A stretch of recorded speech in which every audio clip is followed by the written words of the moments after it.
Hai, terima kasih ya udah mulai mengikuti video-video saya. Semalam saya ngobrol dengan teman seperjalanan saya dan menyadari bahwa apa yang sedang saya lakukan ini sesuatu yang benar-benar sulit.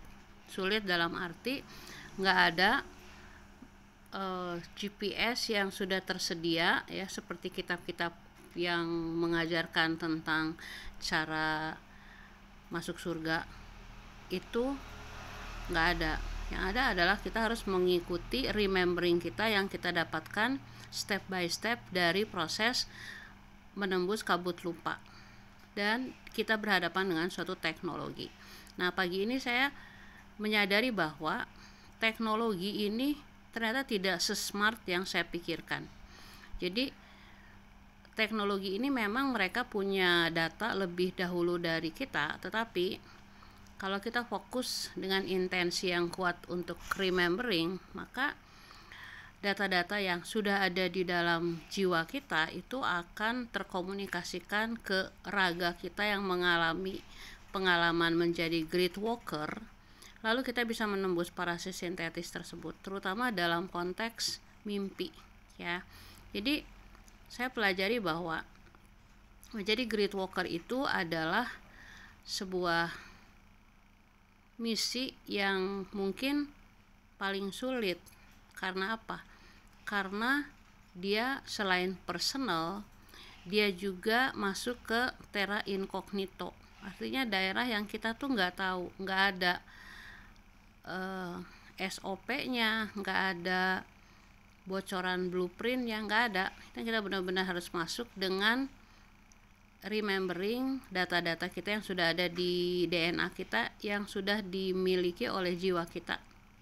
Nah, dalam konteks ini saya seakan-akan bermain untuk tahu musuh saya itu seperti apa sih kekuatannya ya. Jadi kalau nggak salah tuh Lao Tse, dia bilang kalau ingin menang perang itu ketahuilah kelemahan musuh-musuhmu, tetapi kita harus dalam tanda petik bersahabat dengan musuh itu sehingga musuh itu tidak menyerang kita ya. Karena kalau seseorang merasa terancam, dia pasti menyerang kita.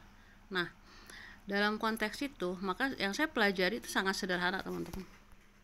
Nah, jadi kembali ke obrolan teman saya dengan saya tadi malam itu, ternyata ketika saya mengatakan kata teknologi, maka setiap orang menafsirkan teknologi itu dengan data yang dimiliki di dalam pengalaman masing-masing, sehingga kebanyakan orang itu tidak tahu bahwa teknologi yang kita hadapi itu dia adalah teknologi yang sangat komprehensif yang dilakukan oleh custodian yang melampaui apa yang kita alami secara ragawi ya. Misalnya ya katakanlah melampaui mesin fotokopi atau mesin cetak atau mesin printer atau mungkin yang paling hebat ya internet dan lain-lain. Ini melampaui banget ya, dia tuh masuk dalam sebuah katakanlah teknologi kubus hitam yang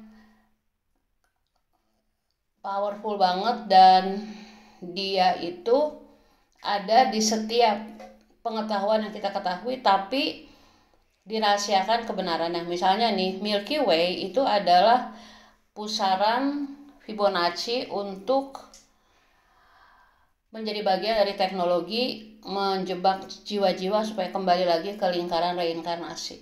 Teknologinya udah sampai seperti itu gitu. Tapi kali ini saya mau bicara soal teknologi mimpi karena itu yang sedang saya jalani. Jadi misalnya gini teman-teman ya, kita sudah tahu bahwa kita itu selalu di CCTV-kan oleh algoritme frekuensi vibrasi dari teknologi ya. Nah, teknologi mimpi ini membuat parasit-parasit sintetis itu bekerja sesuai dengan frekuensi yang kita broadcast. Nah, ternyata yang saya sadari hari ini tuh membuat saya benar-benar merasa lucu ya. Karena gini, Jadi misalnya saya sudah mengatakan langkah pertama adalah saya tidak mau lagi memberikan konsensus saya kepada sesuatu yang di bawah kebenaran saya. Jadi parasit sintetis, teknologi custodian itu tidak punya hak untuk masuk dalam wilayah raga dan kesadaran saya karena dia di bawah kebenaran saya. Nah, untuk beberapa saat itu berlangsung karena saya udah nggak lagi punya serial lucid dream, gitu ya teman-teman ya. Nah, lalu si parasit sintetis itu dia hanya membaca algoritma yang ada di mesin mereka. Mereka tidak menganalisa proses seseorang. Ya, mereka nggak punya kemampuan untuk itu, tapi mereka melihat hasil akhir dari frekuensi yang kita broadcast. Nah, beberapa hari ini saya tuh lagi pengen banget makan namanya roti kering ya. Jadi saya bikin sendiri roti kering, saya pakai air fryer, terus saya masukin ke stopless, terus saya makan gitu, ngemil gitu. Ternyata teman-teman ya, si roti itu apapun yang ada di roti itu dia menghasilkan suatu frekuensi tertentu di mana frekuensi itu di broadcast ke si parasit sintetis yang adalah teknologi lucid dream. Lalu si lucid dreamnya itu kembali lagi malah dan itu saya benar-benar bisa sadar pada saat itu bahwa saya sedang lagi lucid dream. Jadi pertama teman-teman ya, si lucid dream itu adalah hasil pengamatan teknologi parasit sintetis yang memakai data-data dari diri kita, terutama dari trauma-trauma masa lalu dikumpulkan sedemikian rupa, dibuat sebuah filmnya, lalu dimasukkan ke lucid dream kita. Nah, sekarang kita tahu bahwa apapun yang terjadi setelah kita sadar kita adalah great walker, itu semua orang yang ada di lucid dream itu adalah hasil dari permainan kamera. Jadi mereka bukan orang yang sebenarnya yang benar-benar ada dalam kehidupan kita, terutama di masa lalu ya. Jadi tadi pagi tuh saya lucid dreamnya panjang banget. Itu saya ngelihat pertengkaran keluarga, adik kakak saya melibatkan keponakan-keponakan dalam sebuah intensitas perkelahian antar keluarga. Sesuatu yang sangat familiar dalam kehidupan saya ketika saya masih kecil. Karena saya melihat orang tua saya tuh kalau berkelahi sama sepupunya, saudara-saudaranya itu udah nggak ada ampun deh. Mereka musuhan 10 tahun, saling caci maki dan lain-lain. Jadi itu adalah data yang dibaca oleh parasit sintetis yang lalu ketika ada trigger, nah triggernya itu si roti kering itu. Jadi ada frekuensi roti kering yang membuat adonan frekuensi di algoritma itu menunjukkan kita bocor. Lalu masuklah melalui lucid dream yang ingin mengontrol kita. Menarik ya. Jadi saya pikir ternyata si parasit sintetis itu memang dia adalah teknologi jenius, betul. Tapi dia tidak punya kecerdasan untuk melihat proses orang. Dia hanya menambahkan faktor-faktor frekuensi dari berbagai aspek, misalnya makanan, minuman, misalnya media sosial ya, atau medis, apapun itu, lalu dibuatlah sebuah bukaan terhadap bawah sadar kita sehingga mereka bisa masuk untuk mengontrol kita lagi dari mimpi. Ya mudah-mudahan teman-teman ngerti ya. Kalau nggak ngerti diulangi lagi deh. Jadi akhirnya hari ini saya seneng banget karena saya pikir oh ternyata parasit sintetis tuh nggak sesmart yang saya pikirkan. Saya lebih smart. Nah tapi saya juga nggak mau hidup dalam ketakutan. Artinya gini, saya pengen diem, hening, gelap, tenang misalnya. Terus saya nggak mau menikmati hidup seperti nggak bisa makan roti kering gitu. Saya nggak mau juga.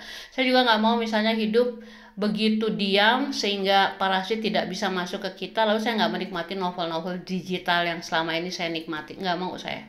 Jadi kita bermain dengan smart, berhadapan dengan parasit sintetis, terus kita kayak orang Sunda tuh bilang herei. Herei itu kayak bikin humor lah. Jadi membuat exciting banget, itu menambah frekuensi positif kita. Nah itu yang tidak dibaca oleh parasit sintetis teman-teman. Jadi hari ini saya senang banget bisa bisa menyadari bahwa mungkin beberapa bulan yang lalu saya resist sama lucid dream. Lalu saya marah-marah, saya bilang, kamu nggak punya hak masuk dalam kesadaran saya, raga saya, mimpi saya gitu. Saya menolak memberikan konsesis izin itu. Tapi sekarang nggak. Jadi sekarang saya mulai menyadari bahwa sebenarnya mereka itu dalam tanda petik mati, benda mati. Mereka tuh kecerdasan yang tidak hidup. Artinya apa? Mereka hanya sebagai robot-robot atau sebagai papet-papet atau pion-pion yang dimainkan oleh teknologi ini yang seakan-akan membaca kita dengan smart, padahal enggak, mereka nggak tahu. Jadi ini fase baru dalam perjalanan saya sebagai grid walker menghadapi teknologi lucid dream itu dengan dalam tanda petik having fun. Jadi saya benar-benar mau having fun, nggak mau stres, karena nggak mau saya having fun, karena saya udah tahu jalan pulang. Seperti itu ya teman-teman ya. Nah, jadi dengan kisah ini, saya tuh merasa bahwa gini teman-teman, nggak ada yang harus kita takutkan, nggak ada yang harus kita takutkan. Sok, mau ngasih lucid dream, mau ngontrol kita, udah nggak ada emosi lagi, trauma-traumanya udah selesai, dan kita tahu bahwa yang ada di lucid dream kita itu sekarang adalah bukan orang-orang yang nyata dalam kehidupan kita, yang pernah mengalami traumatik pengalaman sama kita, atau yang pernah mempunyai unfinished business. Nggak ada hubungannya sama sekali. Seperti itu. Oke teman-teman, jadi sebagai kesimpulan dari video kali ini adalah seperti ini teman-teman. Kita sekarang tahu bahwa teknologi Custodian itu dia ada di semua aspek kehidupan kita. Dia ada di kubus-kubus yang membesarkan kita. Dia ada di konsep-konsep meditasi, kontemplasi, spiritualitas era baru. Dia ada di teknologi internet seperti media sosial, sosial media, dan lain-lain. Dia ada di setiap makanan, minuman, medis, dan apapun, termasuk si roti bakar tersebut. Nah, semua yang ada yang saya sebutkan dan banyak lagi yang nggak saya sebutkan, dia itu frekuensi. Nah, jadi bayangkan ya teman-teman, kalau misalnya kita lagi masak sesuatu dan kita memasak dan bahan-bahan itu semua frekuensi yang ada di kita, itu raga kita itu ribut banget. Nah, sekarang kita keluarkan satu persatu dari bahan-bahan yang kita masak tersebut, ya. Nah, kalau kita misalnya sama sekali nggak masak juga, kita kan nggak enjoy hidup. Jadi kita memang mesti masak, tapi kita sadar yang kita masak itu adalah apapun itu yang mempunyai frekuensi yang dihubungkan dengan algoritma teknologi Custodian. Maka kita sekarang harus tahu bahwa teknologi Custodian itu dia hanya membaca data kita dan dia melemparkan outputnya sesuai dengan masukan kita. Nah, jadi kita yang menjadi aktor, kita yang menjadi sutradara, kita yang ngatur adonan apa yang membuat having fun. Tetapi kita tahu ketika teknologi ini mulai mengontrol kita dari mimpi terutama, lalu kita tahu dan kita hanya mengatakan bahwa it's not about me, it's not in my lifetime, it's not in my timeline, dan orang-orang itu udah nggak punya arti apa-apa lagi dalam kesadaran saya. Lalu kita menikmati hidup dengan nyaman banget, dan kita tahu bahwa nggak ada yang harus kita takuti, ya, karena teknologi itu ada di bawah infinite intelligence dari kita masing-masing. Itu yang exciting teman-teman, dan itu yang ingin saya sampaikan kepada teman-teman yang katakanlah terkoneksi dengan YouTube ini. Terakhir, sesuai dengan percakapan saya dengan sahabat seperjalanan saya tadi malam, memang ini perjalanan susah banget ya teman-teman ya. Saya juga begitu mengagumi betapa sulitnya untuk remembering. Tapi ketika remembering sudah terjadi dengan bantuan jiwa kita yang memang memantau kita, maka semuanya menjadi ringan banget dan menyenangkan banget. Nggak ada lagi yang harus ditakutkan. Begitu teman-teman. Jadi bukan tentang apa ya, bukan tentang apapun kecuali kita adalah powerful. memang ini adalah personal journey, dan